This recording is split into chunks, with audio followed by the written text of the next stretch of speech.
Hola, el día de hoy les hablaremos sobre cáncer cervicuterino. Estos son algunos de los temas que iremos tocando a lo largo de toda la presentación. El cáncer cervicuterino es muy relevante en la salud pública por tres razones: su alta frecuencia, su elevada mortalidad y lo prevenible que es. Para comenzar, este cáncer cervicuterino es una neoplasia epitelial maligna del cuello uterino que surge casi siempre en la zona de transformación, el punto donde convergen el epitelio escamoso y el columnar. Esto inicia con la infección por el virus del papiloma humano de alto riesgo, principalmente de los tipos 16 y 18, responsables de más del 70% de los casos. En la epidemiología global, el cáncer cervicuterino ocupa el cuarto lugar entre los cánceres de la mujer. En 2022, la Organización Mundial de la Salud estimó alrededor de 660,000 casos nuevos y 350,000 muertes. Lo crítico es que más del 85% de las defunciones ocurre en países de ingresos bajos y medios. Esto ocurre debido a la baja cobertura de vacunación contra VPH, tamizajes insuficientes y acceso limitado a tratamiento oportuno. En México, las cifras oficiales posicionan al cáncer cervicuterino como el segundo cáncer ginecológico más frecuente. Cada año se reportan aproximadamente 9,400 casos nuevos y más de 4,300 muertes. La incidencia ronda los 12,6 casos por 100,000 mujeres y de mortalidad alrededor de 5,7 por 100,000. El grupo etario más afectado es el de 45 a 55 años, aunque en presencia de infecciones persistentes por VPH de alto riesgo, también puede aparecer en mujeres más jóvenes. Bueno, en la parte de factores de riesgo tenemos que entender algo clave. El cáncer cervicuterino es prácticamente una enfermedad prevenible, ya que no aparece de la nada. En más del 99% de los casos está el VPH de alto riesgo presente, sobre todo el tipo 16 y 18. Pero no basta con infectarse. Una infección persistente, sin aclaramiento inmunológico, es lo que permite que aparezcan lesiones de alto grado y con los años un cáncer invasor. Tenemos que tener cuidado con pacientes que nunca fueron tamizadas, no se vacunaron o no pudieron tratar lesiones precursoras. Ahora, ¿quiénes tienen más riesgo de persistencia? Las inmunosuprimidas. Las mujeres con VIH tienen aproximadamente 6 veces más riesgo de cáncer invasor. Esto es importante porque en ellas la progresión es más rápida. Lesiones que tardan 10 a 15 años en una mujer sana, en ellas pueden avanzar en 5. También, los comportamientos sexuales de alto riesgo influyen, porque aumentan la probabilidad de exposición a VPH o a infecciones que generan inflamación crónica. Por ejemplo, la clamidia, que actúa como cofactor oncogénico, mantiene la inflamación del epitelio, altera el microambiente y favorece que el VPH persista. Siguiendo por esta línea, aunque suene raro, el tabaco tiene un impacto directo en el cuello uterino. Los metabolitos del cigarro se acumulan en el moco cervical. Ahí irritan, alteran inmunidad local y facilitan la transformación del epitelio. Por eso una mujer fumadora tiene aproximadamente el doble de riesgo de cáncer cervical, incluso ajustando por otras variables. Ahora, la multiparidad también cuenta. No es tanto la cuestión de muchos hijos, sino lo que conlleva cada embarazo. Inmunosupresión fisiológica, cambios hormonales y microtraumas del cuello. Y pues un factor de riesgo gigantesco es el contexto social. Ya para finalizar los factores, cabe mencionar los más raros. El antecedente de exposición intrauterina de dietilestilbestrol, que produce ese adenocarcinoma de células claras, o historias familiares que sugieren susceptibilidad genética o simplemente una inflamación crónica.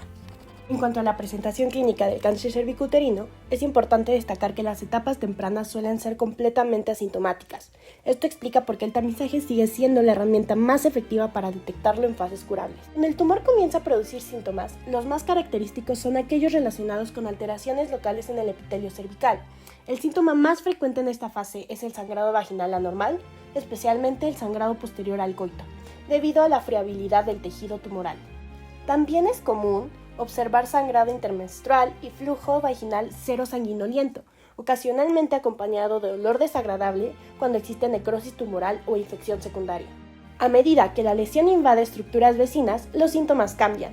La paciente puede presentar dolor pélvico de carácter progresivo. Cuando el tumor comprime o invade las vías urinarias, es posible observar disuria, urgencia miccional o incluso hematuria. En los casos en el que el cáncer invade el tabique rectovaginal o el recto, pueden aparecer síntomas como tenesmo, constipación o rectorragia durante la defecación. Estos hallazgos indican un compromiso más profundo y reflejan extensión tumoral hacia el compartimento posterior. En enfermedad más avanzada es posible que se desarrollen fístulas vesicovaginales o rectovaginales. Estas fístulas generan salida continua de orina o heces a través de la vagina, produciendo infecciones recurrentes, irritación local y un deterioro significativo de la calidad de vida. Cuando la enfermedad alcanza estadios terminales, suelen presentarse síntomas sistémicos como pérdida de peso, astenia, anorexia y un estado inflamatorio crónico que culmina en caquexia. Si existen metástasis a distancia, los signos dependerán del órgano afectado. En resumen, la clínica del cáncer cervicuterino avanza desde síntomas locales sutiles hasta manifestaciones multisistémicas en etapas avanzadas. Esta transición lenta y muchas veces silenciosa subraya la importancia del diagnóstico oportuno mediante tamizaje y vigilancia adecuada.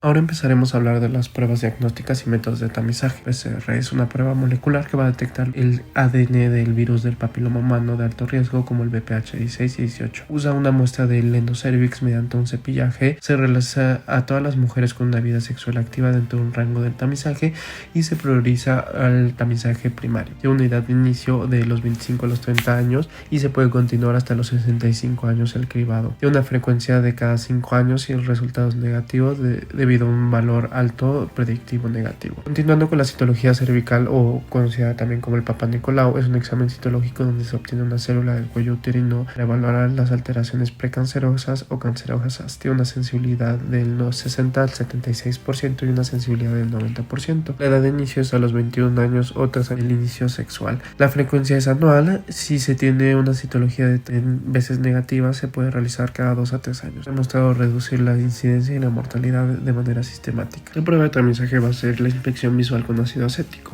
también conocida como VIA.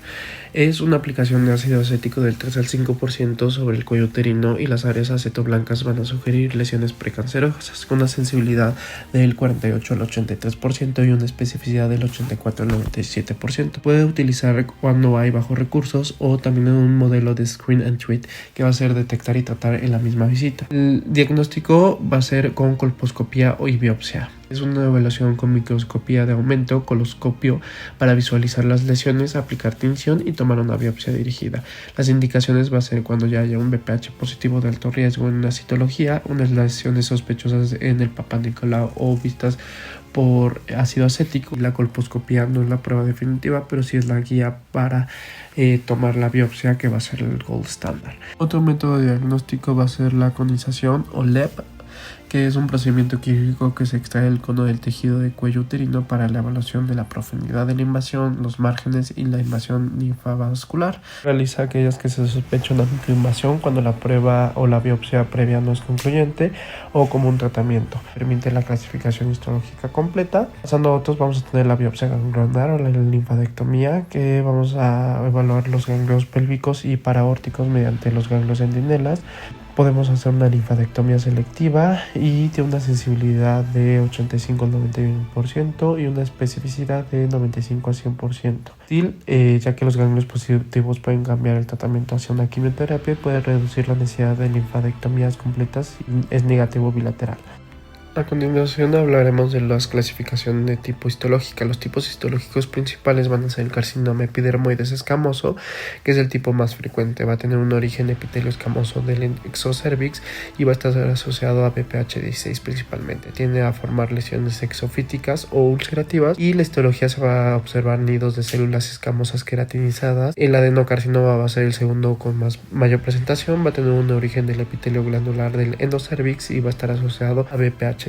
Va a tener subtipos de tipo mucinoso, endometroide, seroso, claro y gástrico. Va a ser más difícil su detección por un método de citología, por eso tiene un peor pronóstico ya que se detecta en estadios avanzados. Incidencia: los porcentajes de presentación de cada tipo, hablando del carcinoma escamoso o el epidermoide, se presenta el 70 al 80% en casos globales. En México, según la GPC, hasta el 75%. El adenocarcinoma se presenta en 15 al 25%, tiene un peor pronóstico en etapas avanzadas. Los otros tipos o los raros tienen una incidencia prevalencia del 1 al 3% de manera total. Lo que determina los riesgos de metástasis va a ser por el tipo histológico, por el tamaño del tumoral, la invasión estromal profunda, la invasión linfovascular, la afección de parámetros o ganglios, agresividad. La agresividad por tipo histológico, vamos a tener el carcinoma escamoso, va a ser de menos agresividad comparado con el adenocarcinoma, pero va a tener una mayor respuesta a radioterapia, y el adenocarcinoma va a ser más infiltrativo, mayor riesgo de metástasis linfática hacia distancia, y va a tener una menor respuesta a quimioterapia. Hablando de las pruebas para ver la extensión de la enfermedad, vamos a tener como primero la resonancia magnética, que va a ser el mejor método para la evaluación de extensión local del cáncer cervicuterino. Va a ser excelente para la definición del tamaño tumoral, la invasión parametral, la afección a la vagina, la afección a otros órganos adyacentes, y esta es la imagen de elección antes de decidir si es una cirugía o necesita quimio o radioterapia. Y las indicaciones es en los estadiajes iniciales, en sospecha de invasión parametral, en la planeación quirúrgica. A continuación tenemos el PET-CT, que va a tener una utilidad en la detección de la actividad metabólica, identificando los ganglios y las metástasis, y va a tener una mayor utilidad que la tomografía. Utilidad también se usa para la planeación de la radioterapia y la extensión de los campos, y también va a ser muy útil en recaídas por las metástasis a distancias. Tiene una alta precisión para metástasis paraórticas y supraclaviculares. Está indicada en los cánceres localmente avanzados, en sospecha de enfermedades nodal o sistemáticas, y en la planeación. Después vamos a tener la tomografía computarizada, que va a ser útil para la evaluación de metástasis en ganglios a distancia, la metástasis como en abdomen y tórax, como en pulmón, hígado y ganglios. Menor precisión en invasión local que la resonancia magnética, una sensibilidad de 40-57% y una especificidad 90-92% en enfermedades ganglionares menos de 1 centímetro. Está indicada cuando no hay una resonancia magnética disponible, la evaluación de metástasis en pulmón y hígados cuando no hay un PET disponible. Realmente vamos a tener la ecografía transvaginal, que va a tener una utilidad para el tamaño tumoral, va a tener una detección de invasión de parámetro en manos expertas, una alternativa cuando la resonancia magnética no haya o esté contraindicada. Sensibilidad de 67-78%, una especificidad de 90-96%, y está indicada en estadiajes iniciales cuando no hay una resonancia magnética, evaluación de tumores pequeños y una guía de procedimientos para biopsia y planificación quirúrgica. Después vamos a tener la citoscopía y rectoscopía, que va a tener una utilidad en el diagnóstico de invasión directa, vejiga, citoscopía y rectoscopía, para confirmar estadiajes T4, una sospecha clínica o por imagen. Una sensibilidad ni una especificidad, ya que no hay una población estandarizada, indicado cuando se sospecha de hematuria o sangrado rectal o invasión, ya sea por imagen como resonancia magnética o tomografía, la diferenciación entre inflamación versus tumor. Con la biopsia de ganglios o ganglio centinela, va a tener una utilidad usando el estatus de los ganglios, que va a ser un punto de factor pronóstico más importante. El ganglio centinela va a reducir el uso de las linfadectomías completas, y indicado en estadiajes tempranos con intención quirúrgica, tumores de menos de 2 centímetros, ideal para preservación de fertilidad cuando se conoce el estatus nodal y quieres cambiar el tratamiento de radioterapia a una cirugía. Obteniendo los resultados y habiendo hecho el diagnóstico, vamos a ocupar la clasificación FIGO 2018, el cual es el sistema internacional usado para saber qué tan avanzado está el cáncer, considerando 3 factores: la clínica, las imágenes y la patología. Estos son los 4 grandes estadios. El estadio 1 va a ser: el cáncer está limitado al cuello uterino. En el estadio 2, el tumor sale del cuello uterino y llega a la parte alta de la vagina y cerca de la pelvis. En el estadio 3, el tumor llega a la pared pélvica y al tercio inferior de la vagina.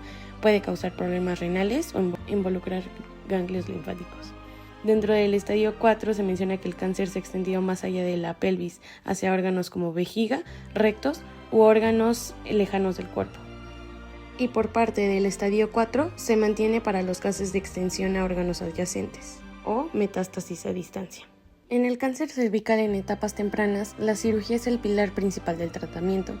La elección del procedimiento depende del estadio, del tamaño tumoral y de si la paciente desea o no preservar su fertilidad. Comenzamos con la colonización cervical, el cual el procedimiento lo mencionaron anteriormente. Este tratamiento es ideal para pacientes en etapa 1A1, especialmente si desean conservar su fertilidad. Cuando la paciente no desea embarazos futuros o cuando existe invasión linfovascular, se recomienda una histerectomía extrafacial, también llamada tipo 1 o tipo A. Esta cirugía retira el útero y el cuello uterino sin necesidad de remover parametrio u otros tejidos vecinos.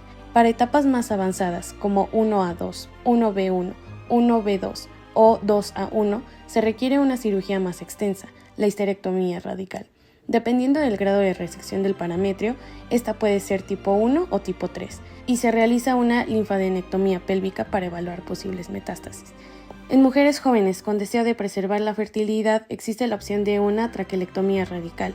En este procedimiento se retira el cuello uterino, los tejidos parametriales y parte de la vagina. Por último, en casos muy avanzados o cuando existe una recurrencia central confinada, puede considerarse la exenteración pélvica, una cirugía altamente radical que retira múltiples órganos pélvicos. Por otra parte, contamos con radioterapia. En etapas tempranas como 1A, 1B1, 1B2 y algunos 2A1, la radioterapia puede ser utilizada como tratamiento definitivo en pacientes que no pueden someterse a cirugía por razones médicas. En estos casos se emplea una combinación de radioterapia externa y braquiterapia intracavitaria. Después de una esterectomía radical, algunas pacientes requieren radioterapia adyuvante, es decir, radiación administrada después de la cirugía. Para pacientes con factores de riesgo intermedio, como tumores mayores de 4 centímetros, invasión linfovascular o invasión estromal profunda, se recomienda únicamente radioterapia adyuvante sin quimioterapia. A las etapas 2B, 3 y 4A, el tratamiento estándar es la quimiorradiación concurrente, que combina radioterapia externa, braquiterapia interna y cisplatino semanal. Este enfoque ha demostrado mejorar significativamente el control local del tumor y la supervivencia global. Por último, en el contexto metastásico o cualquier tumor que produzca síntomas severos como dolor o sangrado, se puede utilizar radioterapia paliativa, que administra dosis más bajas enfocados en aliviar síntomas y mejorar la calidad de vida. Ahora hablaremos del papel de la quimioterapia en el cáncer cervical, que puede utilizarse sola o en combinación con otros tratamientos. En etapas localmente avanzadas, la quimioterapia más importante es la quimioterapia concurrente, administrada junto con radioterapia. El medicamento más utilizado es el cisplatino, que actúa como un radiosensibilizador, es decir, aumenta el efecto de la radiación sobre las células tumorales. En algunos casos seleccionados, especialmente en regiones donde no hay acceso a radioterapia, puede utilizarse quimioterapia neoadyuvante, administrada antes de la cirugía para reducir el tamaño tumoral. Cuando el cáncer reaparece o se disemina a otros órganos, se emplea quimioterapia paliativa. Se utilizan combinaciones de medicamentos basados en platinos, como cisplatino con plaquitaxel o esquemas con topotecan con gemcitabina. Después del tratamiento del cáncer cervical, el seguimiento es esencial para detectar recurrencias, manejar efectos secundarios y acompañar la salud global de la paciente. Durante los 2 primeros años, la paciente debe acudir a consulta cada 3 a 4 meses. Posteriormente, del tercer y quinto año, las visitas se realizan cada 6 meses, y a partir del quinto año y durante el resto de la vida, el seguimiento debe ser anual. Cada visita de control se realiza con historia clínica detallada. También se lleva a cabo un examen físico completo, incluyendo el examen ginecológico con espéculo y el tacto bimanual. Es fundamental evaluar la salud psicosexual, así como los posibles efectos tardíos del tratamiento, como menopausia precoz, linfedema o molestias urinarios y digestivos. Cuando ocurre una recurrencia de cáncer cervical, su manejo depende directamente del sitio donde reaparece la enfermedad. Comenzando con la recurrencia local, el tratamiento principal es la quimiorradiación radical, combinando radioterapia con quimioterapia para intentar controlar el tumor. En cuanto a la recurrencia ganglional paraórtica, el tratamiento indicado es una combinación de radioterapia y quimioterapia. Gracias a este enfoque, aproximadamente un 30% de las pacientes puede lograr una supervivencia a largo plazo. Por último, cuando existe enfermedad a distancia, es decir, cuando se ha diseminado a otros órganos, el tratamiento es de tipo paliativo, y en estos casos se utiliza quimioterapia sistémica, frecuentemente combinada con el medicamento bevacizumab, que ha demostrado mejorar modestamente la supervivencia. En la etapa avanzada del cáncer cervical, los cuidados paliativos juegan un papel esencial para mejorar la calidad de vida de la paciente. Los objetivos principales incluyen el control del dolor, el manejo de hemorragias, el tratamiento de la obstrucción ureteral, el control de fístulas y brindar un apoyo emocional y psicológico tanto a la paciente como a sus familiares. La radioterapia paliativa es una herramienta muy útil en esta etapa, sobre todo en controlar síntomas como el sangrado y el dolor. Los esquemas más utilizados son 20 Gray en 5 fracciones o 30 Gray en 10 fracciones, dependiendo de la situación clínica. Y en casos de sangrado vaginal severo, la radioterapia puede lograr un control eficaz del sangrado en tan solo 12 a 48 horas. En conclusión, el manejo del cáncer cervical requiere una visión integral que combine diagnóstico oportuno, tratamientos quirúrgicos y oncológicos bien seleccionados y un seguimiento estrecho que permita detectar recurrencias de manera temprana.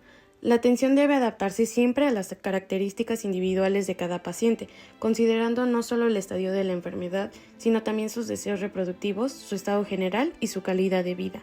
Solo así podremos realmente impactar en su bienestar, su supervivencia y su calidad de vida. Gracias.